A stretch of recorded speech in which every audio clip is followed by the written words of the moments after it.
Už podľa obrazu, ktorý je za mnou, môžeme vidieť, že sa nachádzame na družstve, ktoré sa nebojí využívať moderné technológie pre farmárov.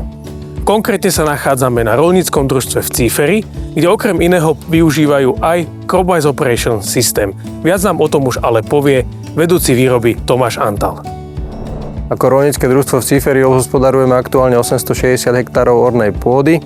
Venujeme sa teda iba rastlinnej výrobe a preto si veľmi dobre uvedomujeme potrebu využívania moderných technológií v našej práci. Má to dve úrovne. Jedna je to, že dnes už nie je možné kúpiť techniku, ktorá nie je predvybavená modernými systémami a teda jej potenciál je tým pádom zbytočne nevyužiteľný. Druhá vec je to podľa mňa jediná cesta, ako pritiahnuť mladých do poľnohospodárstva.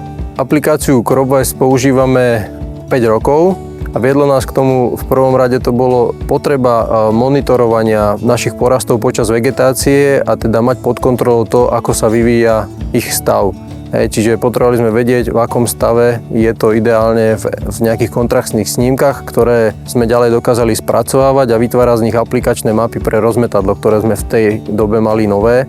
A cítili sme potrebu využiť jeho potenciál a začať variabilne hnojiť. Čiže Cropwise bol jeden z prvých aplikácií, ktoré nám dali tú možnosť exportovať data do traktora a tie súčinnosti s tým rozmetadlom dokázali krásne variabilne aplikovať dusíkaté hnojivá na porasty. To bol taký ten prvý moment a prvý kontakt s Cropwiseom.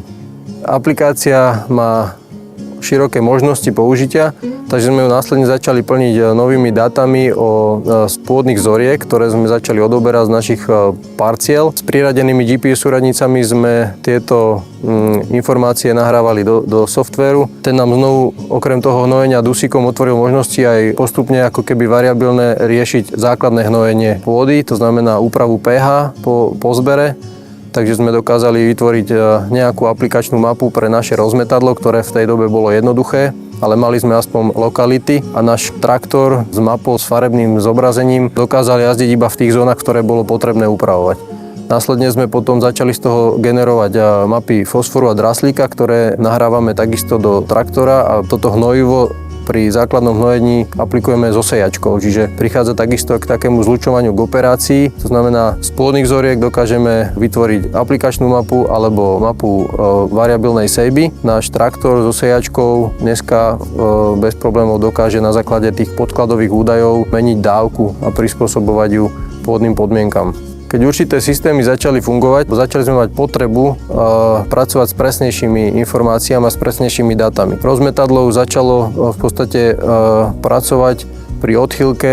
Keď sa bavíme, že sme aplikovali nejakých 50-60 tón hnojiva, tak pri variabilnej aplikácii a celkovom súšte hnojiva bol rozdiel 1-2 tony. Čiže sme zistili, že naozaj tie parametre precízneho poľnohospodárstva začíname naplňať a potrebovali sme presnejšie dáta. Takže sme došli k tomu, že v podstate taká tá základná verzia softvéru ponúka možnosť snímkovania porastov prostredníctvom satelitov, sentinelov, lenže narazili sme na problém, keď v jarnom období je niekoľko týždňov po sebe oblačno a snímky nie sú dostatočne použiteľné, hlavne pri dusíkoch potrebujeme mať relatívne čerstvý záznam o tom poraste.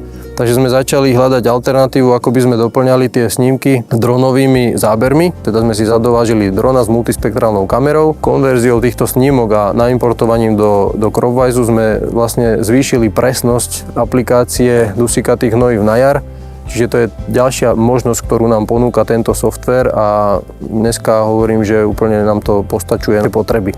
Okrem satelitov Sentinel je samozrejme možnosť používať aj satelity Planet, ktoré sú vo väčšej kvalite a je tam väčšia pravdepodobnosť, že tie snímky budú k dispozícii a sú v podstate už vystrihnuté iba na tú parcelu. Čiže aj to je jedna z možností, ktorá dokáže zabezpečiť kvalitné snímky.